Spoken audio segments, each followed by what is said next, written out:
In this video, I'm going to be showing you how to size and maintain your halos. So the rings hold up really well. This is a fresh one that I opened about a week ago, and I've dropped it several times on the concrete. So you can see it has a little bit of dents on it. The chain is fine. It's pretty much a brand new halo. Now, the halos come in about 30 to 31 inch chain, and the way you size halo is you do 1, 2, 3. 3 wraps around your hand, and it should be pretty much fit. Now, the way to test this to make sure the sizing is good is put it on your pinky, wrap it around your wrist, the back of your wrist, and then put it on your thumb. And you can now wear the halo. I can do anything I want. I can play with other toys, I could type on a computer, I could use my phone, and until I pop it off my thumb, I can take it off. So this is the standard size for a halo. You want to be able to just pop your thumb in and have it locked in place. So this halo is very old. I have dropped this thing a ton of times. I've let a lot of people use it, and they've dropped it even harder. It has gone through a lot of abuse. And as you can see, the ring holds up pretty well. You can see minimal warping on the edges a little. This is from like high impact dropping. So with Halo, if you use it like I do, I play with Halo hardcore every day, and I drop this thing all the time. If you just play casually and you just do one style, like you're strictly just playing like Begleri, you don't do tosses or anything technical, then you don't really have to worry about maintaining the chain. I like to do ring locks, and when you do a ring lock, the chain is pretty much locked onto the ring. I'm pulling this apart right now and it's stuck. So if you're doing these tricks and you drop it and it hits the pavement, it'll hit the pavement where this corner will go right on the edge of a link, or it'll hit right here and bend it, and what happens is it smashes enough to where the link comes a little bit undone. So you want to be able to maintain your chain every other month or so. Now, I didn't have real problems with mine until about 6 months. That's when I noticed, like, whoa, these links are kind of spreading. And that's when I realized, like, all the tricks I was doing and dropping it so much was the issue. So basically, all you need to maintain the chain is some pliers. You just need 2 pliers. And what you do to unlatch a link is you grab one side of it, just like so, and you take the other pliers and you grab the other side of it, and you don't want to pull apart. You want to twist your hand, so this hand's going to be going that way and this hand will be going up. You twist it just enough. Now what you want to do before you spread is you want to make sure that you get the entire side clamped all the way down to that pivot point. Now you can do it with the chain up here, or you can do it with the chain down here, but you want to make sure that you grab most of the sides, because if you don't, you'll end up ruining the link and you'll bend it in the wrong spot.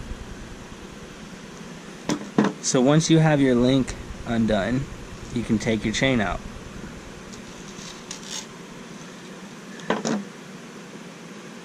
Now don't throw that link away, you can reuse it. So to apply the link back onto the chain, you just put it through, grab that one edge, make sure the chain is not too twisted. You don't want tension in the chain. You put the link in, so this is where you put the other end in.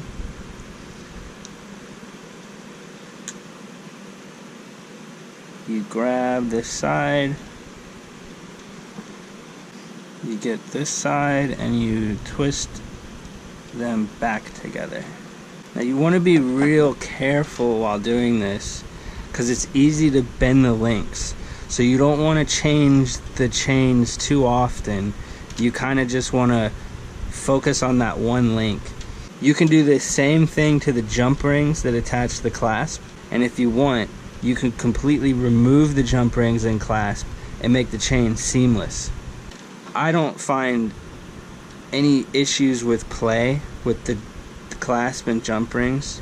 You can feel them while you're spinning. You can kind of feel them when they pass sometimes, but for the most part, it doesn't really interfere with the play. But if you want, you can go completely seamless, which would be pretty cool. So once you have the basics down of taking links apart and reapplying links and mix matching, taking the clasps out, you can get to the point where you can change the sizing. So these are standard sized halos right out of the box. This is how they come stock. It's about 31 inches of chain. Now, there are other sizings you can play with. So remember, the first sizing is 3 wraps. One size down is 1, 2. And there's no way to wear this on your hand really, but this is a size down halo, and you can do all the same stuff as the big halo, and there are some aspects to the downsizing that makes other tricks easier versus the bigger ones. And you could even go down one more size and you just do 1 wrap. Now this is the smallest I've made. I'm sure you can go one size smaller. And one cool thing to note is when you take a section out of this one, because you only wrap twice, and you remove the links to take that piece out, if you do that twice, you'll be left with 2 pieces of chain like this that are a perfect wrap. And the small one works just as good. I think the smaller version is really good for aerials because the ring kind of stays centered when you flip it. So the smaller one would be like aerials, quicker, fast-paced moves. Medium size is more Begleri like, and then the standard stock size is more flowy. You can do skill toy type stuff. Each one plays differently, but they all can do the same tricks as well. Now these are sized the way I feel like you should size them, but Halo is such a new skill toy that you can pretty much size the chain however you like. And I'm sure other people will size it in different ways and discover new tricks and maneuverabilities and stuff like that. But this is how I've set it up.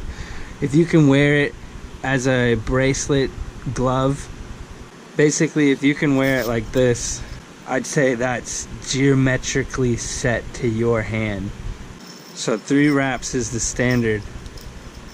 And with Halo toy being so new, if you wanted to, you could even double up the chain and make it twice as long and get 60 inches going. I haven't tried that. I'm sure it would be pretty crazy, but the options are pretty much limitless. So hopefully this tutorial showed you how to maintain your chain, remove the clasps, jump rings, switch chains around, make the sizings. If you have any questions, feel free to comment and I'll make sure to respond. Thank you.